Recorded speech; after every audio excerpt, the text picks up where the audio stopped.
الحمد لله رب العالمين والعاقبة للمتقين والصلاة والسلام على سيد الأنبياء والمرسلين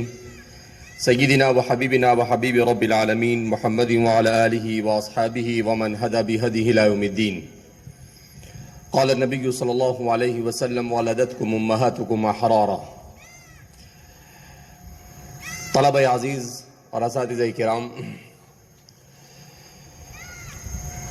ہندوستان کے یوم آزادی کے موقع پر ہم یہاں پر جمع ہوئے ہیں. جیسا کہ طلبہ نے اپنی تقریروں میں کہا کہ 1947 15 اگست کو یہ ملک آزاد ہوا، اور آج 2019 میں گویا کہ ہم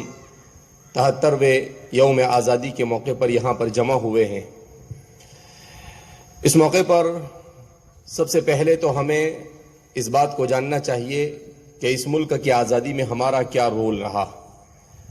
عام طور پر ہوتا یہ ہے کہ جو قوم اپنی ماضی کی تاریخ کو بھلا دیتی ہے وہ قوم کبھی آگے بڑھ نہیں سکتی. مگر افسوس کہ ہم اپنے آزادی کے رول اور ہمارے اسلاف نے اس ملک کی آزادی میں جو کردار ادا کیا ہے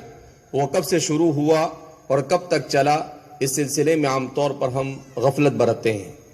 عام طور پر ہندوستان کے مورخین، چاہے ہندی زبان میں ہو، چاہے انگریزی زبان میں ہو، چاہے اردو زبان میں ہو، جنگ آزادی کے آغاز کو 1857 سے شمار کرتے ہیں. جبکہ اگر تاریخ پر نظر کی جائے تو جنگ آزادی کا آغاز یہ 1857 سے نہیں ہوتا ہے،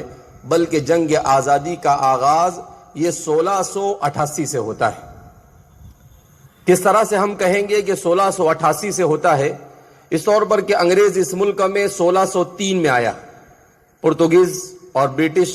اس ملک میں آئے، تجارت کا بہانہ کر کر انہوں نے اپنی کوٹھیاں بنائی. بمبئی اور اس کے مضافات میں انہوں نے اپنے قلعے تعمیر کرنا شروع کیے. 1688 میں سب سے پہلے اورنگزیب عالمگیر رحمۃ اللہ علیہ کے زمانے میں انہوں نے بغاوت کرنے کی کوشش کی، مگر چونکہ اس وقت یہ ملک دنیا کا سب سے امیر ترین ملک تھا، اس ملک کو سونے کی چڑیا کہا جاتا تھا، اور اس ملک کی طاقت دنیا کی عظیم طاقتوں میں سے ایک طاقت تھی. لہذا اس بنا پر وہ جس بغاوت کو انہوں نے بلند کیا تھا،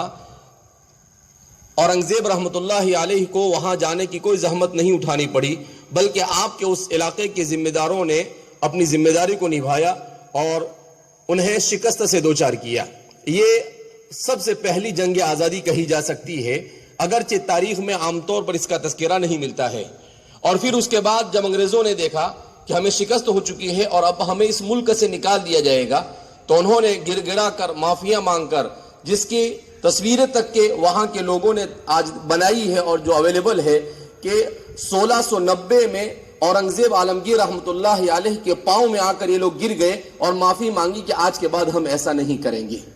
اس طرح سے یہ گویا کہ سب سے پہلی جنگ آزادی تھی جس کو اورنگزیب عالمگیر رحمۃ اللہ علیہ کے زمانے میں مسلمانوں نے کامیابی سے ہمکنار کیا. اس کے بعد دوسری جنگ آزادی، اس کے بعد انہوں نے بہت کوشش کی، مگر اورنگزیب عالمگیر رحمۃ اللہ علیہ کے زمانے میں وہ کچھ نہیں کر سکے. البتہ جب آپ کا انتقال ہو گیا 1703 میں، اس کے بعد یہ ملک منتشر ہو گیا، اس لیے کہ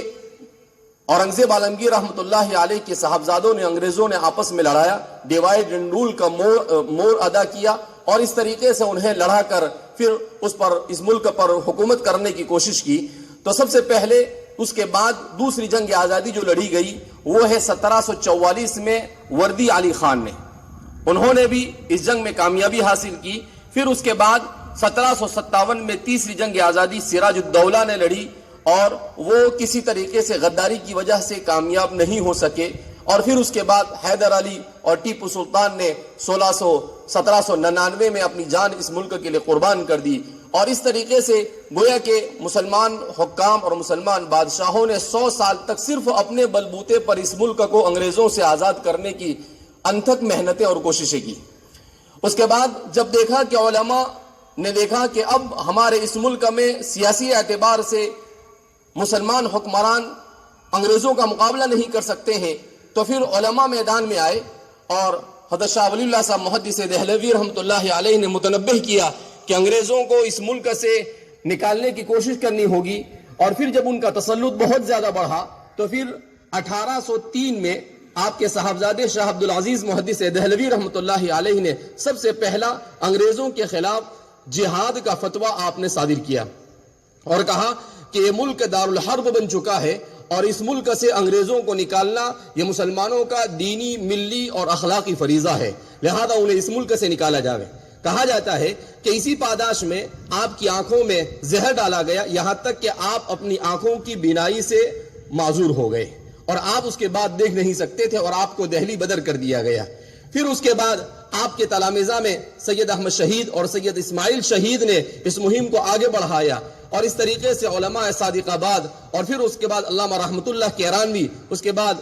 1857 سے پہلے شاملی کے میدان میں ہمارے علماء حاجی امداد اللہ صاحب مہاجر مکی رحمت اللہ علیہ، حجت الاسلام حضرت مولانا قاسم صاحب نانوتوی رحمت اللہ علیہ، اور اسی طریقے سے حضرت مولانا رشید احمد گنگوہی رحمت اللہ علیہ، حافظ ضامن شہید جو شاملی کے میدان میں شہید ہو گئے، حکیم الامت حضرت تھانوی رحمت اللہ علیہ، ان لوگوں نے سب نے مل کر گویا کہ 50 سال سے زیادہ عرصے تک اس ملک کی آزادی کے لیے صرف علماء نے اپنے بلبوتے پر کوشش کی، اور پھر اس کے بعد اس ملک کی آزادی کا آغاز جس کو اب شمار کیا جاتا ہے، گویا کہ ہماری 150 سالہ تاریخ کو فراموش کر دیا جا رہا ہے۔ ہمیں اس بات کے لیے تیار رہنا چاہیے کہ ہم ملک کے باشندوں کو بتلائیں کہ اس ملک کی آزادی میں سب سے بڑا رول ہم نے ادا کیا ہے۔ ہم اس ملک میں حصے دار ہیں، اس ملک کے ہم کرایہ دار نہیں ہیں۔ ہم اس ملک کی مٹی سے پیدا ہوئے ہیں، اس ملک میں رہیں گے اور اسی ملک میں ہم مرنے والے ہیں، ہمیں اس ملک سے کوئی نہیں نکال سکتا ہے۔ تو اس لیے ہمیں یہ پیغام دینا ہوگا کہ ہمیں اس ملک سے جو نکالنے کی کوششیں کی جا رہی ہے وہ یہ سمجھ لے کہ وہ اپنی کوششوں میں کبھی کامیاب نہیں ہو سکتے ہیں، اور اس ملک میں جس طرح کی فضائیں قائم کی جا رہی ہے اس پر کنٹرول کرنا یہ حکومت کی ذمہ داری ہے کہ حکومت اس طرح جو ملک میں فرقہ پرستیت کا ماحول بنایا جا رہا ہے اسے ختم کرے، امن و امان کو قائم کرے، اور جو 1950 میں جو دستور بنایا گیا جس میں ہر آدمی کو اپنے مذہب پر آزادی کا مکمل حق دیا گیا ہے اور ہر شخص کی جان کی حفاظت کی ذمہ داری حکومت کے ذمہ لازم ہے، اس کے مال کی حفاظت کی ذمہ داری حکومت کی ذمہ لازم ہے، حکومت اپنے اس رول کو ادا کرے اور اس میں کوتاہی بالکل نہ برتے۔ ہم امید کرتے ہیں کہ جس طرح سے ہمارے اس ملک نے اتحاد اور اتفاق کے ساتھ انگریزوں سے اس ملک کو آزاد کیا، اب اس ملک کی ترقی کے لیے بھی ہم ایک بار پھر متحد اور متفق ہو کر آگے بڑھیں گے، اور اس اللہ سے دعا بھی کرتے ہیں کہ اللہ رب العزت ہمارے اس ملک کو ہر طرح کی فتنہ سامانیوں سے حفاظت فرمائے، اور اللہ رب العزت امن و امان کے ساتھ اس ملک کے تمام باشندوں کو ملک میں زندگی بسر کرنے کی توفیق مرحمت فرمائے، اور اللہ رب العزت ہم سب کو اس ملک کی ترقی کے لیے جو اپنے سے ہو سکے اس کی قربانی دینے کی توفیق مرحمت فرمائے۔ اور میں آخر میں حضرت رئیس الجامعہ دامت برکاتہم سے گزارش کرتا ہوں کہ آپ اپنی قیمتی ملفوظات اور اپنی دعا پر اس مجلس کو ختم فرمائیں گے۔ وآخر دعوانا الحمدللہ رب العالمین۔